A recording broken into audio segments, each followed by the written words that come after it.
Listo. Y en esta tutoría vamos a hablar del transporte de gases y el control respiratorio. Entonces, para hablar del transporte de gases, vamos a empezar hablando del transporte de oxígeno. Y esto nos lleva a hablar del contenido arterial de oxígeno. Cuando hablamos de esto, vamos a ver que se puede dividir en dos, en que esté disuelto en plasma o que esté unido a la hemoglobina. Entonces, esto nos va a hacernos preguntar como dos cosas importantes. Primero, ¿qué tan soluble es el oxígeno en el plasma? ¿Será que sí es muy soluble o no? Entonces aquí tenemos la respuesta. La solubilidad del oxígeno en plasma es de 0,03 mililitros por eh, milímetro de mercurio. Y la otra opción es que viaje unido a la hemoglobina. Entonces, vamos a ver qué tanto oxígeno se puede unir a la hemoglobina. Y aquí tenemos 1,34 mililitros de oxígeno en 1 gramo de hemoglobina. Entonces, si multiplicamos por los gramos de hemoglobina que usualmente tenemos, esto sí va a dar como un valor que impacta. Entonces, ¿qué significan estos números? Porque realmente les trae los números es para ver cómo el impacto de cada uno. Entonces vamos a ver que esto es prácticamente insignificante y que realmente el oxígeno que viaja disuelto en plasma no se tiene en cuenta porque clínicamente no nos aporta nada. En cambio, el oxígeno que va a viajar unido a la hemoglobina va a ser responsable de más del 98% del transporte de oxígeno. Y aquí les traigo una pregunta que no sé si alguno quiera como participar diciendo como qué piensa que entonces significa que es la saturación del oxígeno en la hemoglobina.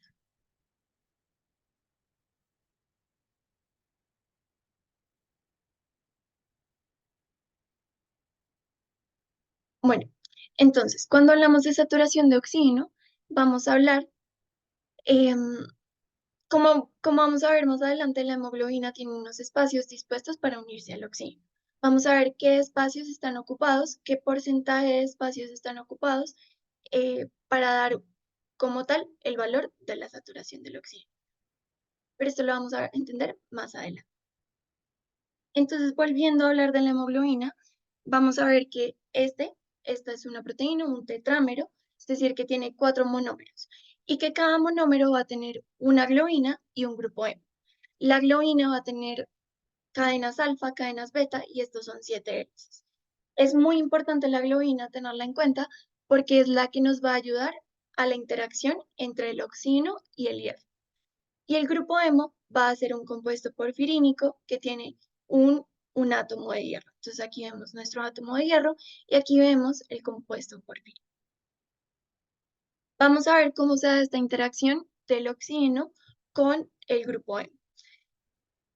Esta interacción tiene que ser reversible porque si no, no podemos captar y liberar repetidamente este oxígeno que vamos a estar haciendo tanto a nivel pulmonar como en tejido sistémico.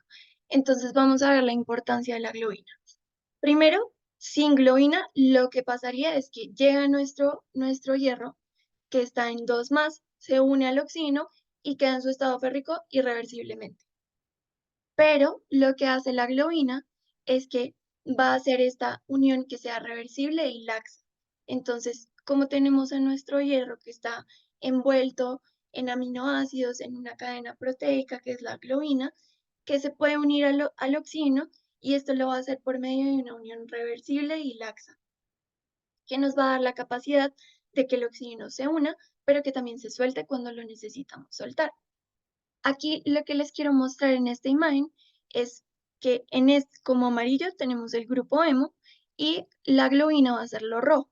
El grupo hemo y la globina van a estar unidos por una histidina, que ya más adelante vamos a ver realmente para qué nos sirve esta histidina. Entonces, la hemoglobina puede estar o en un estado tenso o en un estado relajado. Y de esto depende cómo está la interacción entre la globina, la histidina y el grupo hemo, perdón. Entonces, cuando estamos en un estado tenso, la hemoglobina no está unida al oxígeno y vamos a ver que tenemos un enlace que está entre el hierro y la histidina a tensión. Esto está completamente tensionado, lo que nos va a cambiar la forma de la proteína, de la hemoglobina, y va a generar una poca afinidad del oxígeno. En cambio, en un estado relajado, la hemoglobina está unida al oxígeno. Hace que como el complejo F2, el complejo de hierro con la histidina, vaya soltando. Es decir, llega nuestra hemoglobina y está en estado tenso, pero llega a un ambiente rico en oxígeno. Un oxígeno logra meterse en un cupo y esto va a ir liberando tensión, tensión, hasta que ya logramos ocupar los 4 espacios y esto nos va a dar un estado relajado de la hemoglobina, así incrementando la afinidad por el oxígeno. Entonces, vamos a ver que tenemos nuestro oxígeno que está unido a la hemoglobina y esto va a viajar a diferentes pues, tejidos del cuerpo. Entonces, lo que primero que nos vamos a preguntar es, ¿qué hace que se libere más oxígeno de la hemoglobina? Y para responder esta pregunta, trae otra pregunta. ¿Qué significa que se libere este oxígeno de la hemoglobina? ¿Alguno quisiera participar con esta pregunta específica de qué significa que se libere más oxígeno de la hemoglobina?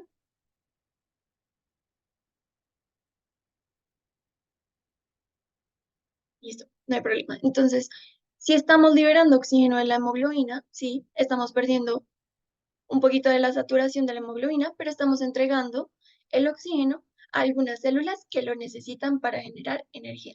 Entonces, es algo bueno para nuestro tejido. Entonces, hay algunos factores que nos van a favorecer esa liberación de oxígeno de la hemoglobina. Claramente, si comparamos una persona que está haciendo ejercicio versus una persona que está sentada tranquila en reposo, la persona que está en ejercicio va a tener unos factores como un aumento de la temperatura, un aumento de los hidrogeniones y un aumento del CO2 que caracterizan a los tejidos metabólicamente activos que van a favorecer que mi hemoglobina suelte más oxígeno. Entonces vamos a ver que cuando llegamos al tejido tenemos un extremo arterial del capilar. Tenemos nuestra arteria que viene recién salida de los pulmones, como vimos en la anterior tutoría, se llenó de oxígeno. Aquí tenemos un oxígeno en sangre arterial, una presión parcial de oxígeno de 95 milímetros de mercurio. Llega a nuestro tejido y aquí se encuentra con que hay factores ambientales y nuestro tejido necesita oxígeno. Entonces, estos factores ambientales también van a favorecer que suelte oxígeno y salga por el extremo venoso con una presión parcial de oxígeno de 40 milímetros de mercurio. A esto lo conocemos como consumo de oxígeno. Entonces, esta diferencia que encontramos en el extremo de la arterial versus el extremo venoso va a ser la fracción de consumo de oxígeno que tiene nuestro tejido periférico. Y esto nos lo explica la curva de disociación de la hemoglobina por el oxígeno. Entonces, aquí vemos nuestra curva. Vamos a ver que en el eje X tenemos la presión parcial de oxígeno y en el eje Y tenemos el porcentaje de saturación de hemoglobina. Entonces, ¿qué queremos ver? Cómo se comporta la saturación de hemoglobina como en variable como de la presión parcial de oxígeno. Si yo cambio la presión parcial de oxígeno, ¿qué pasa con mi saturación de hemoglobina? Vamos a ver que al inicio, cuando tenemos una saturación muy bajita y vamos aumentando la presión parcial de oxígeno, esta va a aumentar también consecuentemente, va aumentando, aumentando, aumentando, hasta que llegamos entre 75 y 80 de presión parcial de oxígeno, en donde ya no nos va a aumentar, porque ya se saturó la hemoglobina. Tenemos 4 grupitos, como 4 espacios para unión del oxígeno y estos ya se llenaron. Entonces, por más de que yo aumente mi presión parcial de oxígeno, no voy a seguir aumentando mi saturación. Y lo que queremos ver acá es cómo se puede comportar en un ambiente venoso y en un ambiente arterial, teniendo en cuenta que la presión parcial de oxígeno en un ambiente venoso va a estar más o menos entre 40 y 50 de presión parcial de oxígeno. Vamos a ver que va a estar saturada aproximadamente en un 75%, versus en un ambiente arterial en donde tenemos entre 80 y 100 de presión parcial de oxígeno, donde ya vamos a tener una saturación máxima que teóricamente sería 100, pero en la realidad va a ser más o menos entre 95,8 y 100% de saturación. Pero hay factores que me pueden mover esta curva. Entonces, la negrita, la que está completa, esta es lo usual, pero hay factores que me la mueven. Entonces, me la pueden mover hacia la derecha o me la pueden mover hacia la izquierda. ¿Qué significa que la curva de disociación se me mueva hacia la derecha? Que estoy entregando más oxígeno. ¿Y qué significa que se me mueva a la izquierda? Que estoy entregando menos oxígeno. Es decir, que mi hemoglobina aquí es más afín al O2, al oxígeno, entonces no la voy a soltar, y aquí es menos afín, entonces lo voy a soltar. ¿Qué nos lo puede cambiar? La temperatura, el CO2, el 2,3-difosfoglicerato y el pH. Entonces, el primer como componente que vamos a analizar va a ser la temperatura. Aquí traje un caso clínico como para hacerlo un poquito más dinámico. Entonces tenemos un paciente masculino de 5 años de edad que ingresa al servicio de urgencias en compañía de la madre por cuadro clínico de 3 días de evolución consistente en picos febriles, que estos son cuantificados y que su temperatura máxima son de 41 grados. Y asociado a esto, la mamá refiere que hoy presenta 2 episodios eméticos, es decir, vomita 2 veces, y deciden consultar a urgencias. ¿Qué podemos analizar de este caso clínico y por qué lo traje? Por la fiebre. Cuando hay fiebre o cuando hay un aumento de la temperatura, nuestra tasa metabólica basal va a aumentar. Es decir, nuestras células están generando, o sea, necesitan más y más producción de energía. Por lo tanto, vamos a ver que este aumento en la temperatura va a hacer un desplazamiento de la curva hacia la derecha para que se pueda ceder más oxígeno a este tejido que está metabólicamente activo. Por otro lado, tenemos el efecto Bohr. El efecto Bohr se va a dividir en dos partes principalmente, en los hidrogeniones, que se relaciona con el pH, y en las concentraciones de CO2. Y en este es súper importante tener en cuenta el efecto amortiguador de la hemoglobina. Vamos a ver cómo se relaciona. Entonces tenemos nuestro efecto Bohr, en donde llega nuestro eritrocito con nuestra hemoglobina unida al oxígeno en nuestra circulación arterial y se enfrenta a un tejido periférico en donde hay un aumento en las concentraciones de los hidrogeniones, por ende una disminución del pH. ¿Qué va a hacer la hemoglobina? Como vimos en la tutoría de sangre, la hemoglobina es de los principales amortiguadores del pH. Entonces, por eso es que la hemoglobina se va a unir tanto a los hidrogeniones como al CO2. Pero entonces, ¿qué pasó con nuestro oxígeno?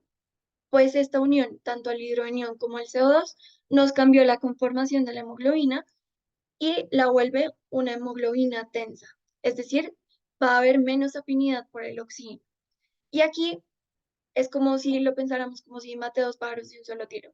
Primero, entrego oxígeno al tejido que me lo está pidiendo. Segundo, voy a recoger el CO2 para llevarlo a los pulmones y poder sacarlo. Y tercero, voy a regular el pH porque estoy amortiguando la cantidad de hidrogeniones. Otro aspecto que nos puede mover la curva va a ser el 2,3-difosfoglicerato. Entonces, es importante, no sé si alguno sepa qué es el 2,3-difosfoglicerato, si quiere decirlo.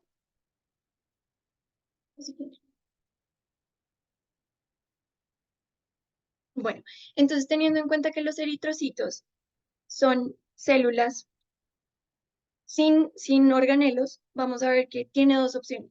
El eritrocito hace la glicólisis por vía de la pentosa fosfato o hace la glicólisis por vía de la glicólisis anaerobia, que realmente este es el 90% de la glicólisis que realiza. Entonces, ¿qué pasa acá? Aquí no quiero entrar mucho en la bioquímica, solo les voy a mostrar una partecita chiquita. Entonces tenemos nuestra glucosa y esto va a ir disminuir, pues como avanzando en la cascada metabólica y vamos a llegar a una parte en donde se llega al 1,3 bifosfoglicerato.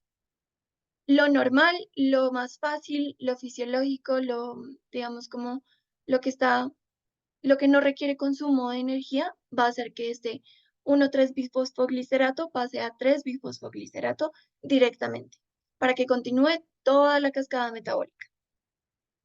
Pero hay un shunt, es decir, hay una vía alterna que por medio de un consumo de un ATP podemos formar 2,3 bifosfoglicerato. Entonces, ¿por qué pasa esto?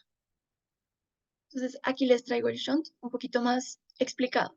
Aquí tenemos 1,3 bifosfoglicerato que pasarían en condiciones em, como más normalitas a 3 fosfoglicerato.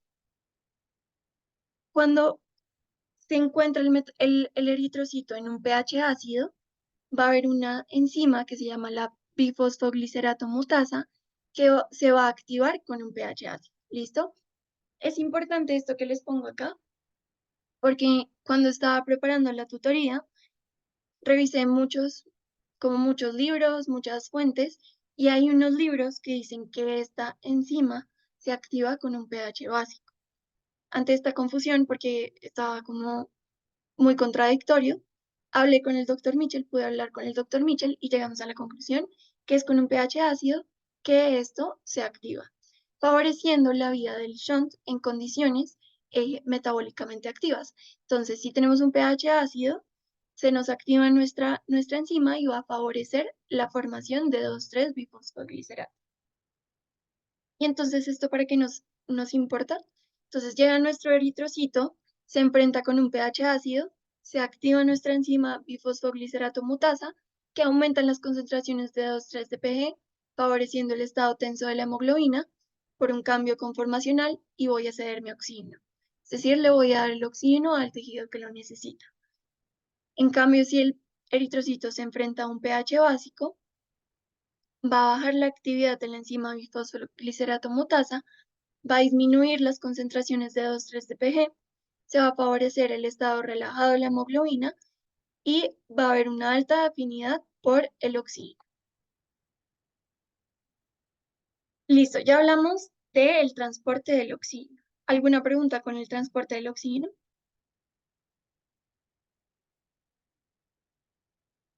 Entonces ahora vamos a hablar del transporte del CO2. Vamos a ver que en nuestro extremo arterial del capilar vamos a tener una presión parcial de CO2 de 40 milímetros de mercurio. Que llegamos al em, al tejido periférico y por toda esta producción, como todo este metabolismo, va a haber un aumento. Entonces, el aporte del tejido por también factores ambientales. Y tenemos un extremo venoso del capilar, en donde vamos a tener una presión parcial de CO2 de 45 milímetros de mercurio. Entonces, ¿cómo se va a transportar el CO2 en la sangre? Tenemos muchas formas. Tenemos que se puede transportar disuelto, que se puede transportar como ácido carbónico, como bicarbonato, como carbonato y como compuestos carbaminos. Los que se los puse en gris, estos no son realmente significativos, no aportan prácticamente nada. Entonces, realmente tenemos disuelto, bicarbonato y compuestos carbaminos. ¿Y cómo va a viajar este? Depende del punto de vista. Entonces, tenemos un punto de vista arterial y uno venoso. En el arterial, vamos a verlo aquí representado por la A, vamos a ver que el bicarbonato va a ser la mayoría, como la gran parte de cómo se va a ir transportado este CO2. También tenemos disuelto y también tenemos como compuestos carbamino, que realmente cada uno representa el 5%, comparado con el bicarbonato, que es el 90%. Y en la venosa vamos a ver que también la mayor parte va a estar por medio del bicarbonato. También vamos a tener una parte disuelta y una parte un poquito más grande como compuestos carbaminos. Pero en la sangre venosa vamos a ver que hay un aumento del 10% del CO2. O sea, no es el mismo arterial que venoso, porque aquí en el venoso recogimos el del tejido. Entonces, ¿cómo se divide este CO2 que recogimos del tejido? Se puede ir o en plasma o en eritrocitos. Eritrocitos va a ser la mayor parte, el plasma va a ser una parte pequeña. Aquí vamos a comparar como dos cosas importantes. Y los porcentajes se los traigo como para que dimensionemos como las magnitudes. Entonces, vamos a ver que el bicarbonato va a aumentar un poquito en el plasma, pero en los eritrocitos aumenta bastante, un 64%. Comparado con un 5%, hay una diferencia. Como disuelto, realmente en el plasma 6%, en los eritros 4%, no hay mucha diferencia. Y en el plasma como compuesto es carbamino, insignificante, y en los eritrocitos sí es bastante significante. Va a haber un aumento del 21%. Entonces, ¿para qué necesitamos saber esto? Porque nos surgen dos preguntas. ¿Por qué viaja tanto CO2 como compuesto carbamino dentro de los eritrocitos, mientras que lo hace tan poquito en el plasma? Entonces, principalmente por las proteínas. En los eritrocitos tenemos una cantidad muchísimo mayor de proteínas que en el plasma, y esto va a favorecer la formación de estos compuestos carbamino. Y la otra pregunta que nos surge es por qué se forma más bicarbonato en los eritrocitos que en el plasma. Lo primero, las concentraciones de anhidrasa carbónica van a ser mucho más altas en los eritrocitos que en el plasma. Entonces va a favorecer y va a ser mucho más rápido la formación del bicarbonato a nivel em, celular que a nivel plasmático. Y por otro lado, la amortiguación de los hidrogeniones, vamos a ver que va a ser fundamental a nivel de los eritrocitos. Y llegamos a la curva de disociación del CO2. Entonces vamos a ver cómo se comporta este CO2 a nivel de la disociación. Entonces tenemos que ver tres cosas importantes. Primero, la presión parcial de oxígeno. Segundo, la presión parcial de CO2. Y tercero, el pH plasmático. Como vimos en nuestra gráfica, que llegamos con una presión parcial de CO2 menor a nivel arterial y salimos con una presión parcial de CO2 mayor a nivel venoso, vamos a analizar cómo se comporta este CO2 a nivel, pues, cuando aumentamos la PCO2, pero también cuando hay una variación en los niveles de la presión parcial de oxígeno. Entonces, como tal, el efecto Haldane lo que nos va a decir es que para una presión parcial de CO2 determinada, el contenido de CO2 de la sangre aumenta al disminuir la presión parcial de oxígeno. Entonces, vamos a ver cómo interpretamos esto. Tenemos nuestro eritrocito que está lleno de CO2 porque está llegando. Llega a los pulmones, en donde hay una alta concentración de oxígeno. Y aquí, por gradiente de concentración y por competitividad, el oxígeno va a entrar a los eritrocitos, se va a unir a la hemoglobina. Y esto va a favorecer la liberación del CO2. Entonces, esta es una gráfica muy parecida a la que veíamos antes. Entonces, aquí vemos que cuando tenemos un CO2 en la sangre, cuando tenemos una presión parcial de oxígeno de 100%, de 100 milímetros de mercurio, nuestro volumen de CO2 en la sangre va a ser menor. Miren aquí que va a ser menor. En cambio, si tenemos una presión parcial de oxígeno de 40 mililitros de mercurio, nuestra presión o nuestro volumen de CO2 va a ser mayor. Y aquí en esto también lo veíamos porque nos lo grafican como con una saturación de la hemoglobina de 0%, vamos a ver que aumenta el contenido de CO2. Entonces, es esta diferencia la que nos explica el efecto Haldane. Y ya pasando al control respiratorio, vamos a ver que el control respiratorio va a ser central, va a estar dado por el sistema nervioso central, que se va a componer del cerebro, del cerebelo y del puente.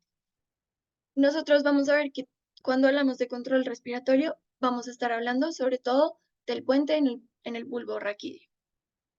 Tenemos varios grupos de neuronas que nos van a estar modificando diferentes parámetros de la respiración. El primero que vamos a hablar va a ser el centro neumotáxico, que lo que nos va a modificar o va a definir va a ser el tiempo por medio de la definición de la frecuencia de la respiración y la profundidad de cada respiración. Segundo, tenemos el grupo respiratorio dorsal, que va a ser súper importante en la inspiración. El grupo respiratorio ventral, que va a ser súper importante en la expiración forzada. El centro apneústico, que va a disminuir la frecuencia respiratoria. El complejo Pre-Bötzinger, que va a ser el que nos define el ritmo respiratorio.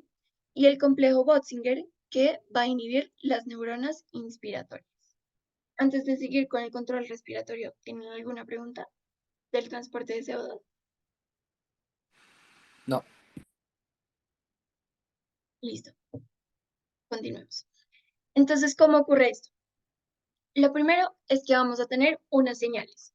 Y estas señales van a llegar a la zona quimiosensible. Como dice su nombre, van a tener quimiorreceptores centrales que nos van a responder al aumento tanto de los hidrogeniones como de la presión parcial de CO2, principalmente hidrogeniones.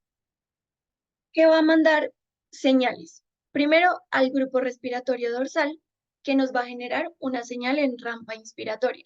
¿Qué significa esta señal en rampa inspiratoria? Es la que les grafiqué aquí abajito. Entonces vamos a ver que inicia débilmente, va aumentando continuamente por 2 segundos y va a frenar súbitamente. ¿Por qué frena súbitamente? Tenemos como dos formas de que frene súbitamente. Primero, porque esta zona quimiosensible también va a estimular el centro neumotáxico, que como vimos, nos va a limitar el tiempo de cada respiración. Entonces, este centro neumotáxico vendría a inhibir el grupo respiratorio dorsal. Entonces, cada vez que veamos como estas flechitas que terminan en la línea recta, es inhibición. Y otra forma por la cual se nos inhibe así súbitamente van a ser por vía de los mecanorreceptores periféricos, que nos van a medir la distensión de la caja torácica de los pulmones y van a mandar la señal por el nervio vago. Entonces, aquí tenemos el reflejo de Hering-Breuer. Entonces, pues aquí como un pequeño fun fact, no sé si cuando ustedes se meten a agua muy fría, sienten que se quedan sin respiración. Es porque al exponernos a este agua tan fría, hacemos una inspiración muy rápida, aumentamos mucho el volumen y este reflejo es el que nos deja así como sin poder seguir respirando. Entonces, vamos a ver el diagrama. Inicia débilmente, señala el rampa por 2 segundos, frena súbitamente, ya vimos, tanto por el centro neumotáxico como por los mecanorreceptores periféricos, y hay una pausa de 3 segundos. En esta pausa de 3 segundos se va a relajar el diafragma, va a haber un retroceso elástico de los pulmones, de la pared torácica y se va a dar la expiración, para que después vuelva a comenzar la inspiración. En cuanto a los quimiorreceptores, vamos a tener quimiorreceptores centrales y periféricos. En los centrales vamos a ver que nos responden tanto a hidrogeniones como a CO2 y en los periféricos a oxígeno. Entonces vamos a ver que los centrales, el estímulo directo como tal van a ser los hidrogeniones. Pero acuérdense que para llegar al sistema nervioso central toca cruzar la barrera hematoencefálica. Entonces, estos hidrogeniones no van a poder cruzar solitos. ¿Cómo van a cruzar? Por medio del CO2. Entonces vamos a ver que se une el CO2 con el agua, se forma ácido carbónico, esto después se va a disociar en bicarbonato y en los hidrogeniones que van a llegar a estimular la zona inspiratoria. Entonces el CO2 va a ser nuestro estímulo indirecto, pero este sí cruza la barrera hematoencefálica, entonces es el que nos ayuda como tal a generar pues este estímulo. En esta gráfica lo que vemos va a ser cómo varía la ventilación alveolar dependiendo en las concentraciones de la presión parcial de CO2 y del pH. Entonces vamos a ver que la roja nos representa la PCO2, la verde nos representa el pH y vamos a ver que este aumento de la presión parcial de CO2 se va a reflejar también en un aumento, o sí, un aumento de la cantidad de los hidrogeniones. Entonces, esto significa una disminución del pH y esto va a aumentar la ventilación alveolar. En cuanto a los quimiorreceptores periféricos, vamos a ver que estos van a responder al oxígeno y estos van a estar por un estímulo indirecto. Tenemos tanto carotídeos en el cuerpo carotídeo como en el cuerpo aórtico. Entonces vamos a ver que estamos sensando sangre arterial. Y estos se van a activar cuando una presión parcial de oxígeno está por menor de 70 milímetros de mercurio.